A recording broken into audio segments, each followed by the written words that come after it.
Most tortured fan base in sports. A phrase that's batted around a lot among fans from unlucky teams, but who truly is the unluckiest of them all? Unfortunately, a lot of fans grow up, live their lives, and some even die before ever getting to see their favorite team claim a championship in their respective sport. However, in recent years, several teams that have been always associated with failure and heartbreak amongst their fans have broken through the glass ceiling to achieve a championship. Just think about it. In the past 3 years, we've watched the Philadelphia Eagles, the Chicago Cubs, the Washington Capitals, and the Cleveland Cavaliers all succeed in their respective sports and bring a championship home. Now, with parity in every sport at an all-time high, except the NBA, the list of teams who haven't won major championships in their respective leagues over the past decades or ever in franchise history is dwindling. So who is left? Who is the team that you look at and go, wow, that sucks, the most tortured fan base in sports? Who is it? As a New England Patriots fan, nobody knows about suffering more than me. Can you imagine how difficult it is to know that we've played in 9 Super Bowls and only won 5 of them? I mean, Jesus, we've lost Eli Manning twice. Nobody knows more about pain and suffering than a Patriots fan.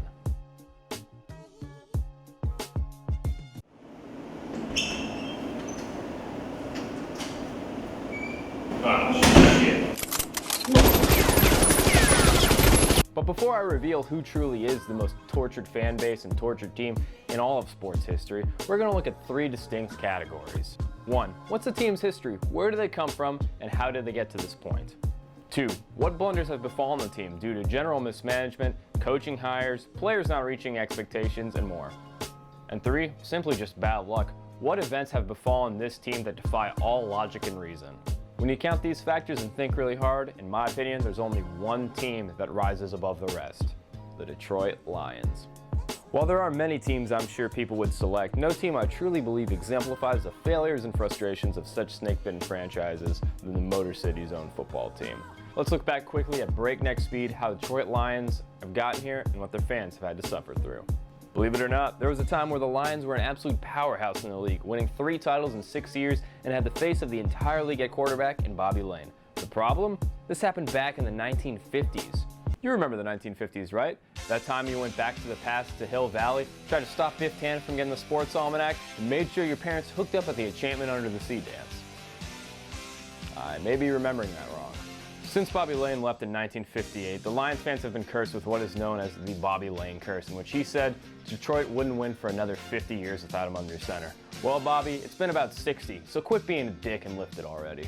Over the past 60 years, the Detroit Lions have only been to the playoffs 12 times. Now that's even less than the vaunted Cleveland Browns. But how could that be? This franchise saw some amazing players and 2 players who arguably were the greatest of all time at their position. So how do you get from that to the failure that they've had? Well, let's start with front office mistakes. Now this could stretch on forever, but we're just going to jump all the way to 2001 and talk about one man, Matt Millen. For those of you who don't know who Matt Millen is or just unfamiliar with the name, let me try to describe it to you. He was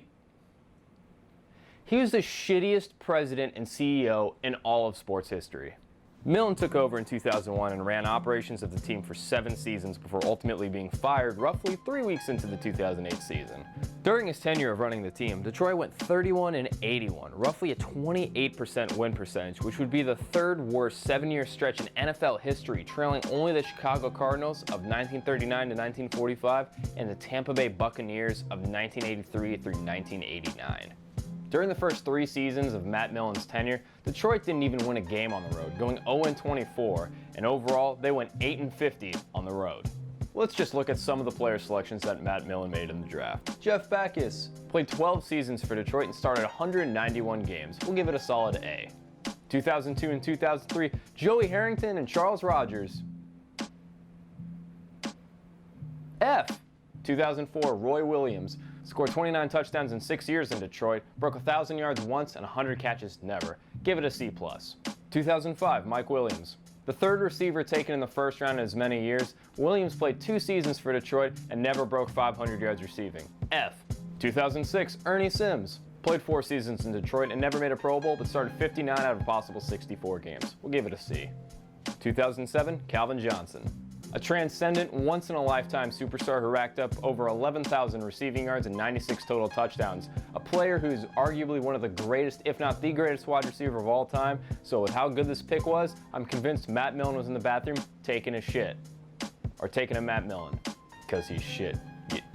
Yeah. Gosser Chairless started 75 games in 5 seasons, but I don't ever remember him being any good, but we'll give it a C.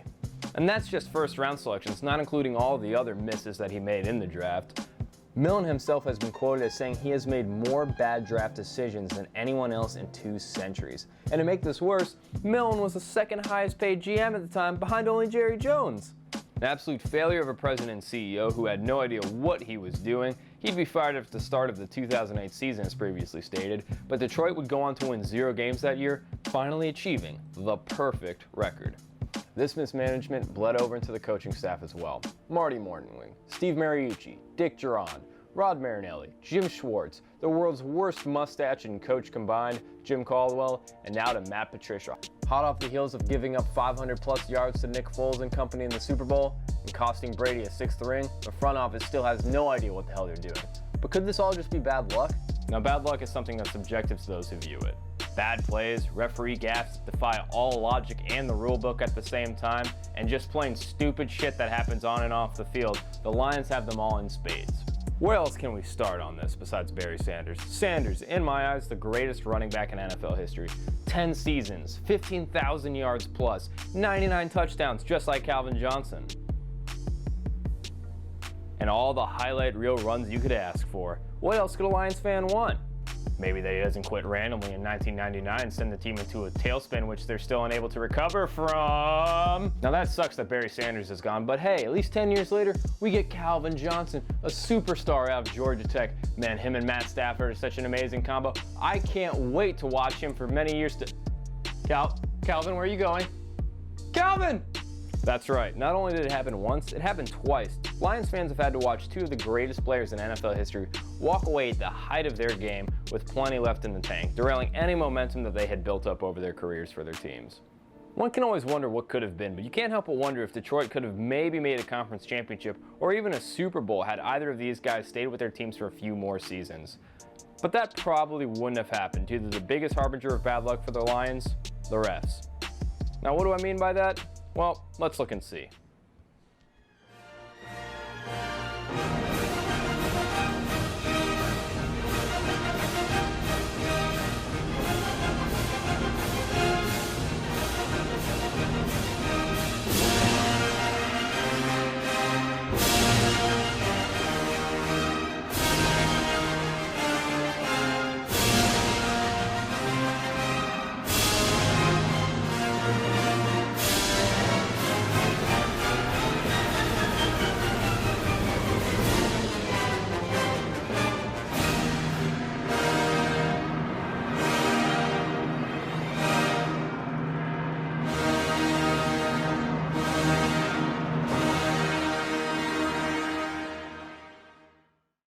Never before in the history of sports has a team been more fucked over by those entrusted with maintaining the integrity of the game than the Detroit Lions. Yes, I know blaming the referees and pushing the blame is easy and convenient, but after looking at some of these examples, there's no possible way you could argue the point any other way.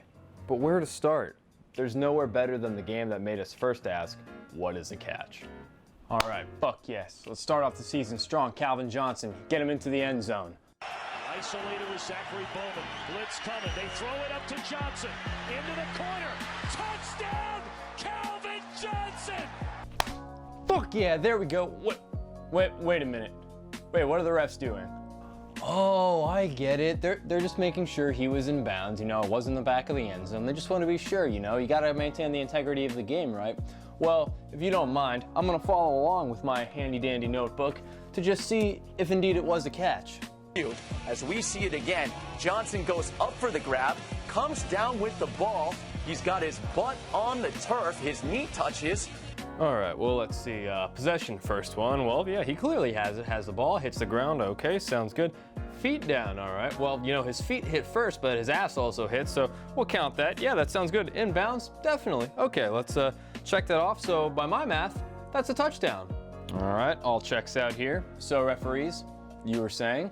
The ruling on the field is that the runner did not complete the catch during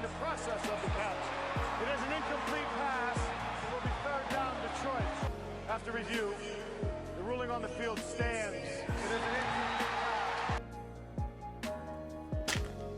Okay, maybe that was just a fuck up on the ref's part, because I mean, they're humans, right? We all make mistakes. What else could they possibly get wrong?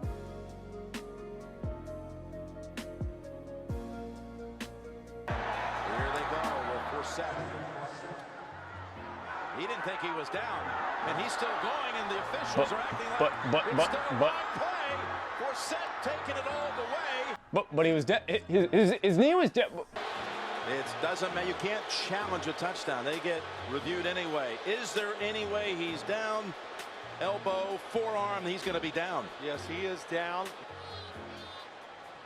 The result of the play is a touchdown. The play is not reviewable by Detroit. There will be a 15-yard penalty on the kickoff, but the play is not reviewable. Touchdown. But his knee was down.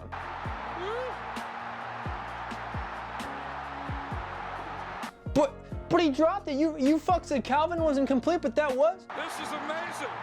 Okay, we're in the playoffs now. Just got to score one more time and we'll ice the game. And flag! Yes, pass interference, another 15 yards at worst, another first down. Oh, we got this game in the bag. Oh shit, Des Bryant just ran on the field without his helmet. He's screaming at the refs. You fuck boy. Oh, that's another 15 yards and wait a minute. Wait, why are they picking up the flag? Anthony Hitchens looks like he face guarded him. Des Bryant comes out without his helmet to argue. No flag on that. And then the flag that was thrown on this was picked up. You never touched that, yeah? What is up with that? He had interference called against Anthony Hitchens. Interference called, interference announced, and then interference picked up. Well, I'll tell you, I watch a lot of football, see a lot of plays. To me, you can't pick that flag up. Hitchens was not playing the ball, shoved with his left arm first. Pettigrew came back and tried to get to the ball, couldn't. That's pass interference and was correctly called on the field. And actually, it was defensive holding also because Pettigrew got his jersey grabbed and stretched as he tried to get off the line of scrimmage. So a huge break for the Cowboys in that situation. No fucking way. Okay, last play of the game. Aaron Rodgers is great, but he's not a god. Just gotta tackle him, and we went. Oh my, you've gotta be kidding me. We got a flag, the game's not over. You dumb fuck, why would you grab the face mask? What? Oh, you didn't. Oh, it's okay, guys, he didn't grab the face mask, so they're gonna pick up the flag, right? personal foul, face mask, number 98 defense, 15-yard penalty. This is like what happened in the Baltimore-Jacksonville game this year. Extended for one play. Oh, I guess not. Okay, they still got one more chance, but hey, they're 60 yards away from the end zone. What's the worst that could possibly In the end zone, it is caught. happen? Go Calvin, go Calvin, go Calvin. Ah, shit. KJ Wright punched the ball out. Oh, that was intentional. That's illegal. Yes. Okay, we're going to get the ball at the 1 yard line. It's an obscure rule, but shit, I know it. So what are the chances that referees who are paid to know it don't know the rule? Wait a minute, game over. No. Wait, hold on. I'm going to get Dean Blandino on the phone. That is the former vice president of NFL officiating. We're going to see what he has to say about this. Hey, Dean, what's going on? So you watching the Lions game? Yeah, okay, so what can you tell me? Yeah, so you can't bat the ball in any direction in the end zone. Uh-huh. KJ Wright batted the football. That is a foul for an illegal bat. Uh-huh. So the enforcement would be, basically we'd go back to the spot of the fumble and Detroit would keep the football. Yeah, right, that's what I said. Okay, cool. All right, so he agrees with me. So Detroit's going to get the ball at the 1 yard line, right, and get a chance to win? 13-10, so Seattle gets 2-2, and the Detroit Lions really in gut-wrenching fashion fall to 0-4. Okay, 2-0 versus 2-0. Potential future playoff spot on the line here. We're right on the goal line. We just got to score. Oh my God. Oh my God. We actually scored. The referees didn't fuck us over here. They actually called it a touchdown. Oh my God, The ball is short of the goal line. If it's me looking at this. No. And since the ruling on the field stopped the clock, we're overturning it to a running clock. We have a 10-second runoff. No. And since Detroit's out of timeouts, the game is over. No! After reviewing the play, the ruling on the field is changed. The runner was touched down. Are you you kidding me? By rule, we would go back to a running clock and we have a 10-second runoff. So by rule, the game is over. No! You can't end a game that way. I mean, that's just an unusual way to end a game. It's very unusual, but that is the rule. Has this happened before, Dean, in your years of calling a game, officiating? Not like this. Yeah, that's right. That's all real. I didn't make any of that shit up. That's happened. I know there may be a lot of you who think your respective team has it worse, but when you couple front office mismanagement, questionable team decisions, bad luck with players, and the sheer incompetence and weird hatred from the referees, there is no team in NFL history that has suffered more, especially in recent years, than the Lions. And to make it worse, now with the 2017 Cleveland Browns going 0-16, Detroit can't even be the best loser in NFL history. And to all the Lions fans who watched, sorry to open old wounds, but I'm sure that you already lie awake at night thinking about a lot of this. And while a team's hopeless, there's always the future to look forward to. And I'm sure a championship lies in the path. But not really, we all know you're totally fucked. That's the video, everyone. I hope you enjoyed watching, and don't forget to like, share, comment, subscribe. It really helps out the channel, and I'll see you guys soon.